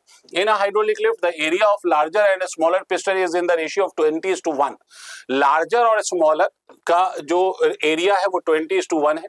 What mass placed on the small piston will be sufficient to lift the mass of 1000 kg, मतलब स्मॉल पिस्टन पे हम कितना मास रखें जो 1000 kg को क्या कर सके, 1000 kg को लिफ्ट कर सके। तो आप लोगों ने पढ़ा है हाइड्रोलिक लिफ्ट में F1 upon A1 is equal to F2 upon A2, हमें कह रहा है कि मास कितना रखे, मास रखोगे तो वेट आएगा, वेट आएगा तो कितना आएगा, mg आएगा। एरिया की वैल्यू कुछ भी ले लो, एरिया क्या लिखा गया, स्मॉल पिस्टन। स्मॉल पिस्टन का जो एरिया है अगर वो 1 मानोगे तो बड़े वाले का कितना है, बड़े वाले पे क्या रखा गया है 1000 kg, तो बड़े वाले पे 1000 रखा है, इसका एरिया कितना है 20 है, राइट। तो यहाँ पर m multiplied by 10 is equal to 0 0 छम ये हो गया 50। तो m की वैल्यू कितनी हो गई, m की वैल्यू हो गई 5। m की वैल्यू कितनी हो रही है 5, m की वैल्यू जो हो रही है 5, देख लेना 1000 तो ये 100, ये g तो m इंटू जी, ठीक है, ये 1000 ही है ना, 1000 kg, सॉरी यहाँ पर भी फोर्स आएगा तो 10 लगाओगे आप, सॉरी यहाँ पर भी फोर्स आएगा तो mg लिखोगे, m की वैल्यू कितनी है 1000, तो यहाँ से ये 0 काट दो तो ये हो जाएगा 1000 डिवाइडेड बाई 2, है ना, ये 0 से ये 0 कट गया तो m की वैल्यू कितनी आ जाएगी 50 kg। 50 kg is the correct answer, 50 kg is the correct answer. आगे बढ़ते हैं, यहाँ देखिए, if rho is the mean density of the earth, R is its radius, G acceleration due to gravity, and capital G is gravitational constant, then the correct expression for rho is the mean density of earth. आप जानते हो भाई density बराबर क्या होता है, mass upon volume होता है, तो मास अपॉन वॉल्यूम कर दीजिए, रेडियस वेडियस सब गिवन है, सॉल्व करिएगा तो ये रिजल्ट आएगा। इसको सिर्फ सिंप्लीफिकेशन करना है और कोई रॉकेट साइंस नहीं है, क्लियर है, ये सॉल्व करके देख लीजिएगा, वैल्यू कुटर पुटर करिएगा वो आ जाएगा। The Poisson's ratio of a substance is 0.5, Poisson's ratio of a substance is 0.5। What is the value of the bulk modulus of the substance, bulk modulus of the substance कितना है। पहली बात तो ये समझो पॉइसंस रेशियो होता क्या है, Poisson's ratio lateral strain upon longitudinal strain का रेशियो होता है, lateral strain upon longitudinal strain का रेशियो होता है। तो आपको एक बात पता होगी कि जब भी आप किसी बॉडी पे कोई भी स्ट्रेस अप्लाई करोगे तो इसकी लेंथ बढ़ेगी तो इसका डायमीटर घटेगा, इसका डायमीटर घटेगा, लेंथ बढ़ेगा। लेकिन एक बात याद रखो, अगर आपसे कोई पूछे वॉल्यूम में कितना चेंज आएगा तो हमेशा याद रखिए there will be no change in the volume, there will be no change in the volume. अगर आप पॉइसंस रेशियो की बात कर रहे हो तो it is basically the ratio of lateral strain to longitudinal strain. आप किसी बॉडी को पकड़ के खींचिए तो वॉल्यूम में क्या चेंज आएगा भाई, लेंथ बढ़ेगा तो एरिया घटेगी, एरिया बढ़ेगा तो लेंथ घटेगा, ठीक है। तो वॉल्यूम में there will be no change, volume में कोई चेंज नहीं होगा। तो बल्क मॉड्यूलस, आपसे सवाल में उसने क्या पूछा है, bulk modulus of the substance, तो वॉल्यूम चेंज नहीं हो रहा भाई साहब, वॉल्यूम चेंज नहीं हो रहा है भाई साहब। तो अगर वॉल्यूम चेंज नहीं हो रहा है तो बल्क मॉड्यूलस में कोई चेंज नहीं आएगा, मतलब बल्क मॉड्यूलस इनफाइनाइट होगा, क्योंकि वॉल्यूम का चेंज कितना है, तो वॉल्यूम का चेंज 0 है, ठीक है। आगे बढ़ते हैं, the minimum kinetic energy needed to project a body of mass m from the earth surface to infinity is g acceleration due to gravity and r is the radius of the earth। आपसे कह रहा है minimum kinetic energy बताइए, minimum kinetic energy बताइए ताकि इस body को हम क्या कर सके, प्रोजेक्ट कर सके। कहां से प्रोजेक्ट करेंगे, अर्थ के सरफेस से प्रोजेक्ट करेंगे, mass from the earth surface to infinity. Minimum kinetic energy कुछ नहीं, अभी ऐसा सवाल 2 आप देख चुके हो, ये तीसरा सवाल ऐसा है जिसमें आपको अल्टीमेटली करना क्या है, कंजर्वेशन ऑफ एनर्जी करना है। क्या करोगे आप, कंजर्वेशन ऑफ एनर्जी। भाई सरफेस ऑफ द अर्थ पे कौन सी एनर्जी होगी, तो sir minus of GMM by R होगी, ठीक है। प्लस ऑफ कौन सी एनर्जी होगी, तो that will have kinetic energy, will be equal to infinity पे पहुंचा रहे हो, इंफिनिटी पे पहुंचाओगे तो ग्रेविटेशनल पोटेंशियल एनर्जी भी 0, और sir kinetic energy will also be equal to what, तो kinetic energy will also be equal to 0। Infinity पे आपको जस्ट पहुंचाना है, from the earth surface to infinity आपको पहुंचाना है, क्लियर हो गई बात। तो आपसे सवाल में ये पूछा जा रहा है कि भाई इसका आंसर बताइए, कोई रॉकेट साइंस नहीं है, kinetic energy will be equal to कितना, G M M divided by कितना हो गया आर, तो इसको हम आर से मल्टीप्लाई, आर से डिवाइड फिर से कर दें तो आर स्क्वायर हो गया, GM upon R square G होता है, तो इसको हम क्या लिख सकते हैं, M G multiplied by R, M G multiplied by R. Okay, moving on to the next question. A spherical ball contracts radius by 3% when it's subjected to a pressure uniformly from all directions, ठीक है, and the volumetric strain produced in the ball। आप एक बात याद रखो, आप एक बात याद रखो भाई साहब, कि भाई जब भी 5 up to 5% का चेंज हो तो हम मेथड यूज कर सकते हैं एरर वाला, एरर वाला हम मेथड यूज कर सकते हैं। आपसे कह रहा है radius spherical ball contract in radius by 3%, इसका मतलब रेडियस 3% से कॉन्ट्रैक्ट हुआ, तो रेडियस अगर 3% से कॉन्ट्रैक्ट हुआ तो what will be the effect on the volume, तो इफेक्ट ऑन द वॉल्यूम निकालना है। तो पहली बात तो ये समझ लीजिए कि वॉल्यूम बराबर कितना होता है, 4/3 इंटू पाई इंटू आर का क्यूब होता है, तो change in volume upon original volume will be written as equal to 3 times of delta R by R. तो परसेंटेज चेंज आपसे क्या पूछा उसने, द वॉल्यूमेट्रिक स्ट्रेन प्रोड्यूस, यही तो हमारा वॉल्यूमेट्रिक स्ट्रेन है, डेल्टा वी बाई वी, तो delta V by V, delta V by V, और ये कितना है साहब, ये डेल्टा आर बाय आर, तो ये डेल्टा आर बाई आर हो जाएगा। तो डेल्टा आर बाई आर अगर आप करेंगे तो डेल्टा आर बाई आर की वैल्यू कितनी है, तो डेल्टा आर बाई आर की वैल्यू है 3 मतलब ये परसेंटेज में 3 है, तो 3 डिवाइड बाय 3 बाय 100 कर दीजिए, तो ये 9 डिवाइड बाय 100 हो जाएगा। इसका मतलब ये कितना हो जाएगा, 9 divide by 100 is equal to 9 into 10 to the power -2। तो this will be the answer. आगे बढ़िए। Young's modulus for a perfect rigid body is, मतलब आपको यंग्स मॉड्यूलस बताना है किसके लिए, for a perfect rigid body. भाई परफेक्ट रिजिड बॉडी है, तो रिजिड बॉडी के लिए यंग्स मॉड्यूलस की वैल्यू क्या होगी, कुछ नहीं, बहुत ज्यादा होगी, इनफाइनाइट होगी। ठीक है, आगे बढ़ जाते हैं। The variation of potential energy U between two atoms of diatomic molecule with separation between atoms R is shown in the figure. if F B F C F D are magnitude of force between two atoms corresponding to points A B C and D on the curve, then एक बात सीधी सीधी सी बात याद रखो, potential energy का ये curve होता है with respect to the distance, और फोर्स का रिलेशन पोटेंशियल एनर्जी के साथ क्या होता था, तो आपको याद होगा F is equal to minus of del U by del R, ये होता है सर रिलेशन। और del U by del R कुछ और नहीं होता, बेसिकली इस कर्व का स्लोप होता है, इस कर्व का स्लोप होता है। तो जहां स्लोप जितना ज्यादा होगा वहां पर जो आपका फोर्स है उतना ज्यादा होगा। अगर आप स्लोप चेक करोगे तो बी पॉइंट पे जो स्लोप है वो सी पॉइंट के स्लोप से ज्यादा आएगा। इसका मतलब force at B will be greater than force at C, force at B will be greater than force at C. आगे बढ़ जाते हैं। Statement 1, the gravitational force on the particle inside a spherical shell is 0। Statement B, gravitational shielding is possible, select the correct statement। Simple सा सवाल है, gravitational force on the particle inside a spherical shell is 0। yes obviously, because spherical shell के अंदर gravitational field होती ही नहीं है, तो जब जहां फील्ड नहीं वहां फोर्स नहीं, तो ये वाली बात सही है। आपसे कह रहा है ग्रेविटेशनल शील्डिंग इज पॉसिबल, नहीं, ग्रेविटेशनल शील्डिंग नाम की कोई चीज होती नहीं है, तो इसका मतलब सिर्फ एक स्टेटमेंट सही है, ए इज ओनली करेक्ट। आगे बढ़ जाते हैं। A particle of mass m is placed inside a spherical shell of uniform density while a solid sphere is placed somewhere outside the spherical shell. Which of the following is correct regarding gravitational forces between them? Force of attraction due to the shell on the particle is 0. Force of attraction due to the solid sphere on the particle is non-zero. Net force of attraction due to the shell and due to the solid sphere of the particle is 0. अगर मैं इस सवाल पे further बात करूं sir, अगर मैं इस सवाल पे फर्दर बात करूं तो आप इस बात को समझिए, आप इस बात को समझिए। Force of attraction due to the shell on the particle is 0। Particle of mass m is placed inside the spherical shell. अभी पिछले सवाल में आपने ये बोला है कि भाई स्फेरिकल शेल के अंदर ग्रेविटेशनल फील्ड की वैल्यू कितनी होती है, 0। तो अगर कोई particle inside the spherical shell रखा हुआ है, इनसाइड द स्फेरिकल शेल रखा हुआ है, तो उस पर कोई फोर्स नहीं होगा, कोई फोर्स नहीं होगा। तो force of attraction due to the shell on the particle is 0, बिल्कुल सही बात है भाई, 0 होगा, ऑब्वियसली 0 होगा। उसके बाद क्या कह रहा है, while a solid sphere is placed somewhere outside the spherical shell. अब ये जो सॉलिड स्फीयर है वो कहां रखा हुआ है, आउटसाइड द स्फेरिकल शेल, तो force of attraction due to the solid sphere on the particle is non zero, obvious सी बात है भाई। आउटसाइड द स्फेरिकल शेल आपने एक सॉलिड स्फीयर को रखा है, तो सॉलिड स्फीयर जो पार्टिकल पे फोर्स लगाएगा वो 0 नहीं होगा, उसका ग्रेविटेशनल फील्ड होगा। तो इसका मतलब है कि उस पे फोर्स जो होगा वो 0 नहीं होगा। इसका मतलब पार्टिकल भले हॉलो स्फीयर के अंदर रखा हुआ है मगर इस पे जो फोर्स लग रहा है वो 0 नहीं होगा due to the solid sphere. Net force of attraction due to the shell and solid sphere on the particle is 0, ये गलत बात है, क्योंकि जब ये सही होगा तो ये ऑटोमेटिकली गलत हो जाएगा। तो 1 and 2, राइट। आगे बढ़ते हैं। The depth d at which the value of acceleration due to gravity becomes 1 by n times of value of the surface। बेटा ये बहुत सिंपल सा सवाल है, ये आप कर सकते हो, फॉर्मूला बेस्ड है।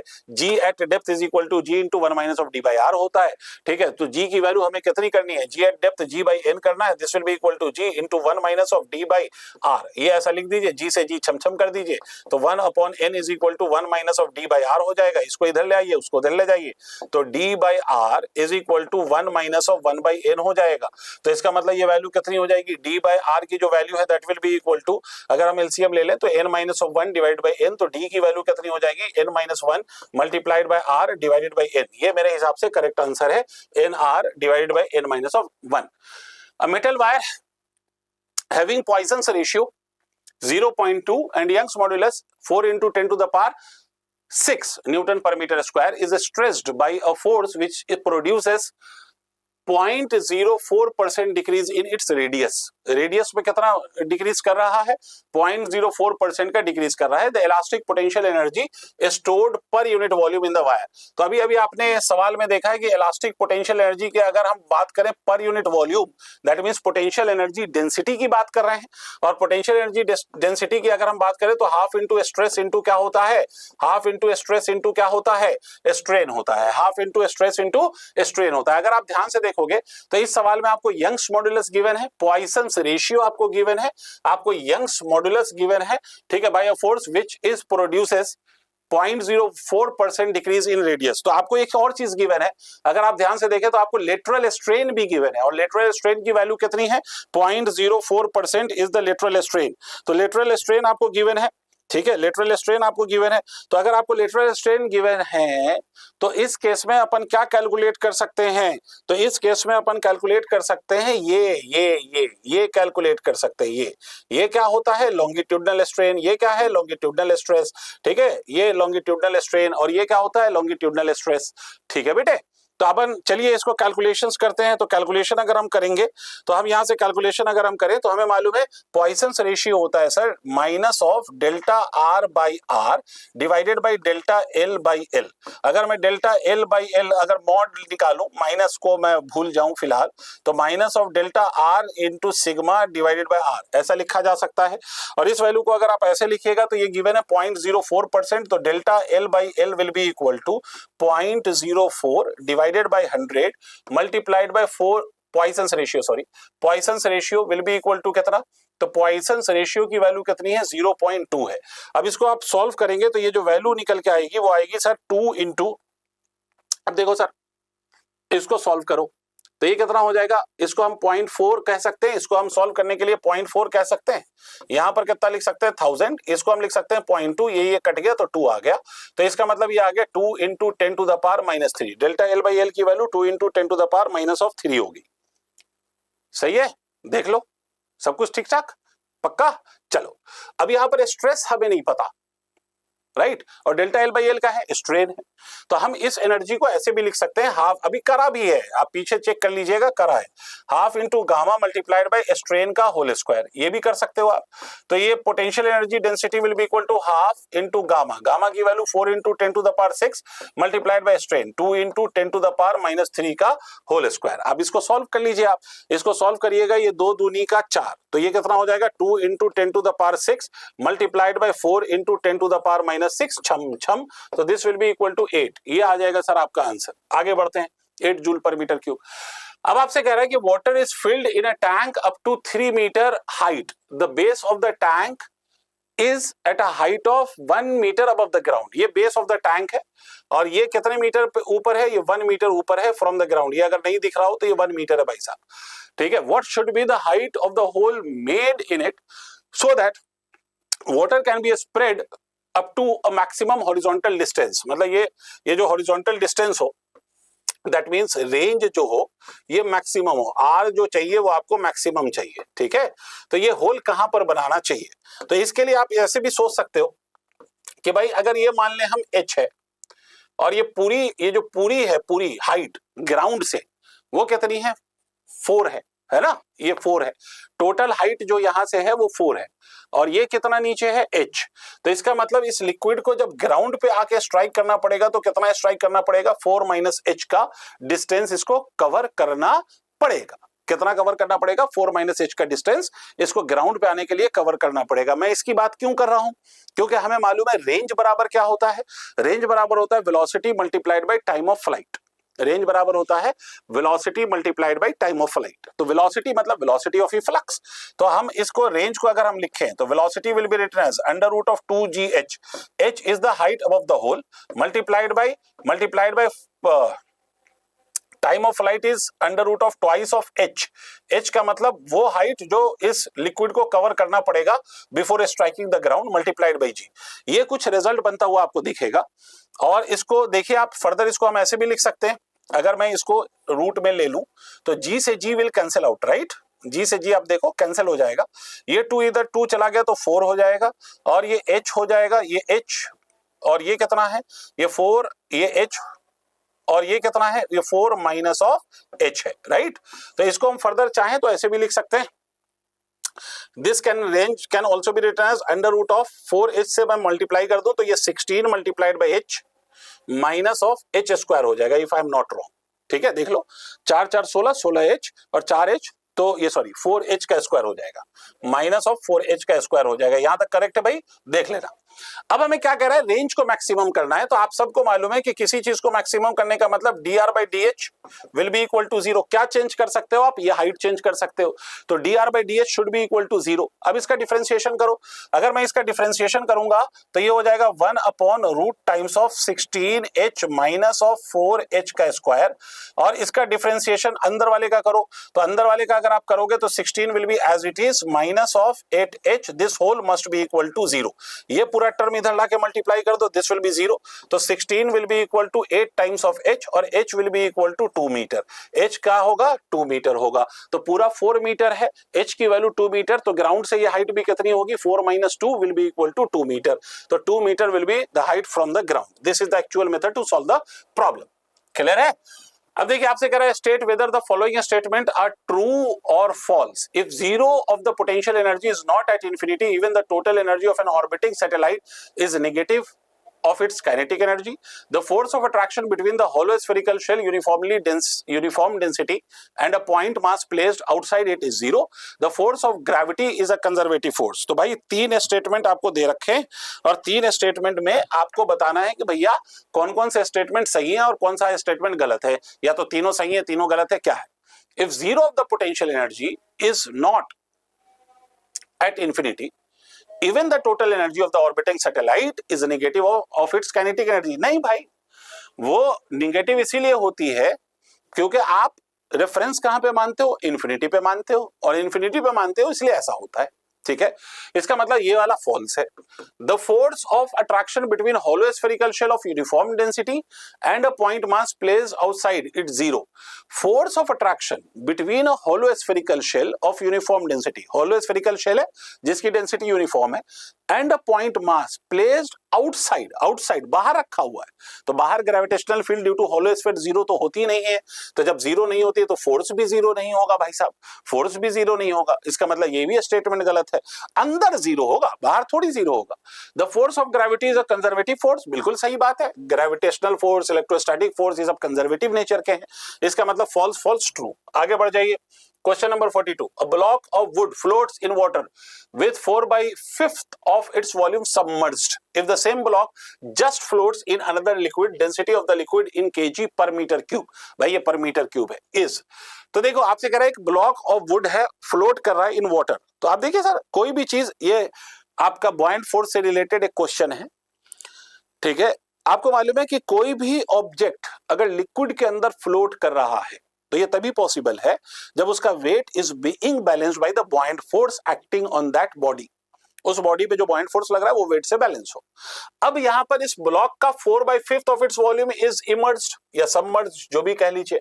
तो यहां पर डेंसिटी ऑफ द ब्लॉक कितना है ये मुझे नहीं पता, बट कहां तैर रहा है वो, पानी में तैर रहा है, तो पानी की डेंसिटी तो मुझे पता है, बट ब्लॉक की डेंसिटी मुझे पता नहीं है, ब्लॉक की डेंसिटी मुझे पता नहीं है। तो मैं क्या कहूंगा, मैं कहूंगा कि भाई ब्लॉक का जो वेट है that is mg, this must be equal to the buoyant force acting on the block. Block का जो वेट है mg, that must be equal to the buoyant force. Clear है? अब ब्लॉक का वेट कैसे लिखोगे, तो density of the block multiplied by the volume of the block multiplied by g is equal to density of water multiplied by volume which is immersed inside the liquid is 4/5 of the volume, तो 4/5 multiplied by g। ये कर दो, v से v छम कर दो, तो density of the block is 4/5 of density of water. ये हमारा ब्लॉक की डेंसिटी पता चल गई। क्यों पता करा हमने, क्योंकि सेकेंड पार्ट में इसकी जरूरत पड़ेगी। If the same block just floats in another liquid, density of the liquid is, just float कर रहा है, कहां पे फ्लोट कर रहा है, तो दूसरे वाले लिक्विड में फ्लोट कर रहा है, तो इसकी हमें क्या बताना है, तो इसकी हमें डेंसिटी बतानी है। किसकी बतानी है, लिक्विड की डेंसिटी बतानी है। क्लियर हो गई बात, पक्की बात है एकदम। चलिए साहब, अब यहां पर भी तो यही हो रहा होगा कि weight of the body will be balanced by the buoyant force acting on the body due to this liquid. Weight of the body balance हो रहा होगा, तो अगर बैलेंस हो रहा होगा तो मैं क्या लिखूंगा, density of the block multiplied by volume multiplied by G, density of liquid जो भी है ये multiplied by the volume multiplied by G, ऐसा कुछ कुछ लिख दूंगा।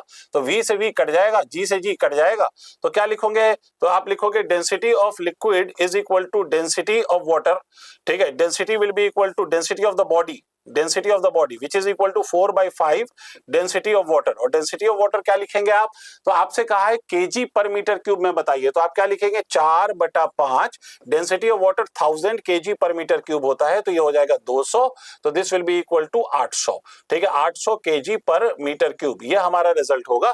तो 800 KG per metre cube is the correct answer, right बेटा। चलिए साहब आगे बढ़ते हैं, ठीक है।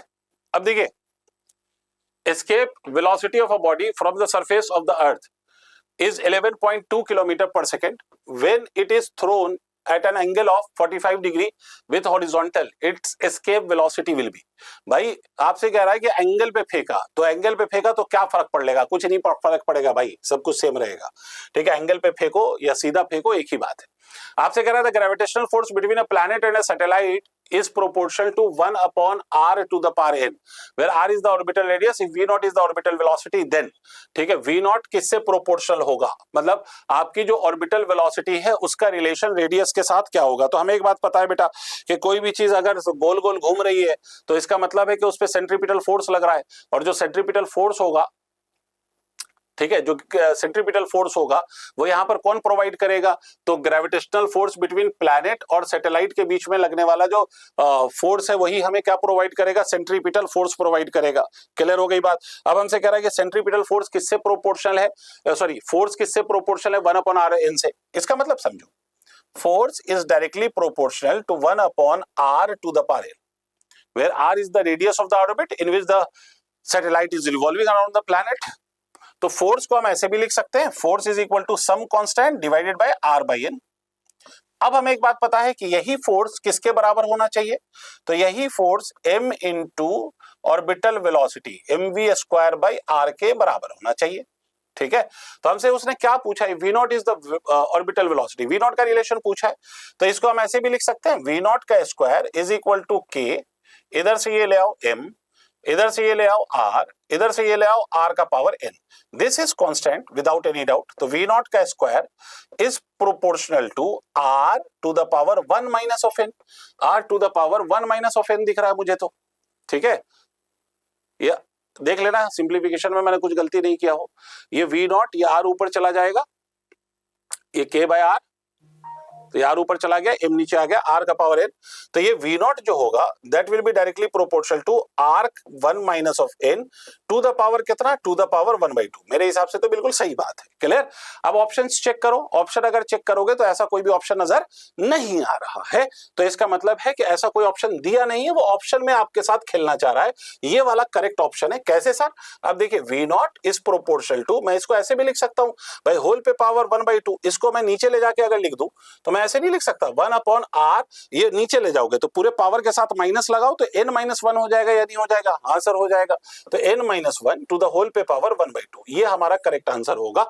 ठीक है, आगे बढ़ जाते हैं, आगे बढ़ेंगे। If the speed of rotation of the earth about its own axis increases then the apparent weight of the body at the equator will be. भाई आपको पता है इक्वेटर पे आप लोगों ने एक चीज पढ़ा है, g dash is equal to g minus of omega square into r into cos square lambda. ठीक है, इक्वेटर पे इसकी वैल्यू कितनी होती है, इसकी वैल्यू 0 होती है, तो g dash is equal to g minus of omega square multiplied by r। अब आप देखिए, then the apparent weight of the body at the equator will, हमने स्पीड ऑफ द अर्थ को बढ़ा दिया, speed of rotation of earth, speed बढ़ गई, speed बढ़ गई मतलब ओमेगा बढ़ गया, ओमेगा बढ़ गया, तो इसका मतलब है ये वाला टर्म बड़ा होगा तो ये डिफरेंस छोटा होगा, तो इसका मतलब ये है कि अपरेंट वेट क्या करेगा, तो अपरेंट वेट ऑब्वियसली डिक्रीज करेगा, अपरेंट वेट डिक्रीज करेगा। आगे बढ़ते हैं 46th question, rectangular beam of length L and breadth B, thickness D and Young's modulus Y as shown in the figure is supported at both ends, loaded at middle. If delta is the depression produced at the middle of the beam, then which of the following relation is correct? बेटा ये सीधा सीधा NCERT book कभी भी खोल के देखोगे तो उसमें ऐसे बीम का वो दे रखा है, ये ऐसी बीम है तो ये बेसिकली ऐसे डिफ्लेक्ट होती है, ये बीम ऐसे डिफ्लेक्ट होती है ना, मतलब ये अगर ऐसे देख लो, अगर ये बीम है वन डायमेंशन, मतलब वन डायमेंशन में देख लो इस पिक्चर को, तो आप इस पे अगर वेट अटैच करोगे तो ये डिफ्लेक्शन होगा, ये डिफ्लेक्शन की बात कर रहा है वो, ठीक है। ये जो डिफ्लेक्शन होता है, अगर इसका फॉर्मूला आप पढ़ेंगे तो ये एनसीईआरटी में साफ साफ लिखा हुआ है, देख लीजिएगा, 4YBD क्यूब, ऐसा कुछ है फॉर्मूला। इसका मतलब लेंथ के साथ अगर प्रोपोर्शनलिटी देखें तो deflection is directly proportional to L cube, तो deflection is directly proportional to L cube, WL cube divided by 4/BD। ये क्यूब है या डी है एक बार चेक कर लेना, ठीक है। लेकिन यहां पर ये जो डेल्टा है वो directly proportional to L cube होता है, WL क्यूब 4/BD, ठीक है। B is this breadth and D is this height. चलो भाई साहब, satellite revolves in a circular orbit of radius r with angular velocity omega, और ये if r is the radius of the earth and g is the acceleration due to gravity on the earth surface, then the value of acceleration due to gravity of the orbit satellite is। ये सब बेवकूफ बनाने वाला सवाल है भाई, सीधी सीधी सी बात है। सैटेलाइट अगर सर्कल में घूम रहा है, ऑर्बिट में घूम रहा है, तो कोई भी घूमती हुई चीज के पास एक एक्सेलरेशन होता है जिसको आप सेंट्रीपिटल एक्सेलरेशन कहते हैं, और कांस्टेंट एंगुलर वेलोसिटी से घूम रहा है तो omega square multiplied by r will be the acceleration. और ये एक्सेलरेशन प्रोवाइड कौन करता है? तो ये एक्सेलरेशन अर्थ ही तो प्रोवाइड कर रहा होगा, अर्थ इसको प्रोवाइड कर रहा होगा, अर्थ इस पे ग्रेविटेशनल फोर्स लगा रहा होगा, और वो ग्रेविटेशनल फोर्स की वजह से ये सैटेलाइट इस सर्कुलर ऑर्बिट में घूमेगा। तो इसका जो centripetal acceleration that is because of the अर्थ। तो इसका मतलब मैं ये कह सकता हूं कि ओमेगा स्क्वायर r, अगर मैं फोर्स के टर्म्स में बात करूंगा तो मैं कहूंगा m into omega square r is equal to m into G, m से m छम छम, तो g की वैल्यू कितनी हो जाएगी? Omega square multiplied by r। This will be the correct answer. आगे बढ़ जाइए सर। 48 सवाल, suppose a narrow tunnel is dug along a diameter of the earth, a particle is kept at the center of the tunnel, is projected with a speed v in such a way that the particle escapes earth's gravitational field, the minimum value of v should be। तो sir कुछ नहीं करना, centre पे आपको मालूम है -3/2 multiplied bye gmm divided by r, ठीक है। ये कौन सी एनर्जी हो गई? अगर मैंने सिर्फ gm/r लिखा होता तो ये ग्रेविटेशनल पोटेंशियल होता। फिर से देख लो भाई, सेंटर पे gravitational potential is -3 gm divide by r, और मैंने क्या कहा? ग्रेविटेशनल पोटेंशियल एनर्जी लिखने के लिए पोटेंशियल को मास से मल्टीप्लाई कर दो। पार्टिकल का मास कितना मान लो? m मान लो, plus of kinetic energy is half into m into V square. Escape कराना है तो final kinetic and final potential will be 0।